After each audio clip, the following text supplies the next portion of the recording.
राधे राधे। जय श्री कृष्णा। बोले एकादशी मैया की जय हो। आज मैं आप सबको जो चैत्र मास की पाप मोचनी एकादशी है इसकी कथा सुनाती हूँ, तो सुने और बताएं आपको कैसी लगी। धर्मराज युधिष्ठिर ने भगवान श्री कृष्ण से कहा कि अब आप हमें पाप मोचनी एकादशी की कथा सुनाइए।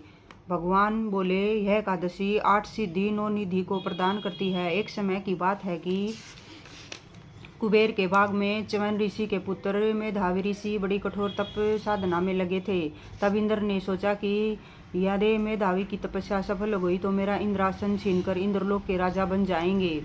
इसलिए उनकी तपस्या भंग करने के लिए विघ्न डालना चाहिए। यह सोचकर इंद्र ने कामदेव और मंजो चौसा अप्सरा को हुक्म दिया कि मेधावी ऋषि की तपस्या भंग करो। हुक्म होते ही दोनों ने अपना काम शुरू कर दिया।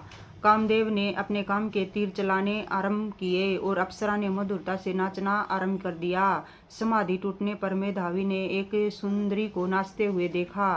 वे उसके रूप व लावण्य से मोहित होकर एकटक उसकी तरफ देखने लगे। कामदेव के वशीभूत होकर दूसरे की स्त्री में आसक्ति होने के कारण मेधावी ऋषि की तपस्या भंग हो गई।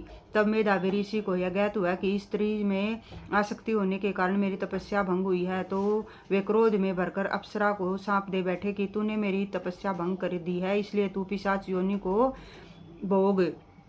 वह अप्सरा बोली, हे ऋषिराज, मेरे कर्म का फल मुझे मिला है, लेकिन कृपया करके आप मुझे पिशाच योनि से छूटने का उपाय भी बताइए। मुनि बोले, हे नीच अप्सरा, तूने अज्ञा नहीं करने योग्य कर्म किया है, फिर भी मुझ पर दया कर मुक्ति पाने का उपाय बताता हूँ। तू चैत्र मास की एकादशी का व्रत विधि विधान पूर्वक कर, उससे तेरा पाप नष्ट होकर तू पिशाच योनि से छूट जाएगी और फिर अप्सरा बनकर इंद्रलोक में विचरण कर सकेगी।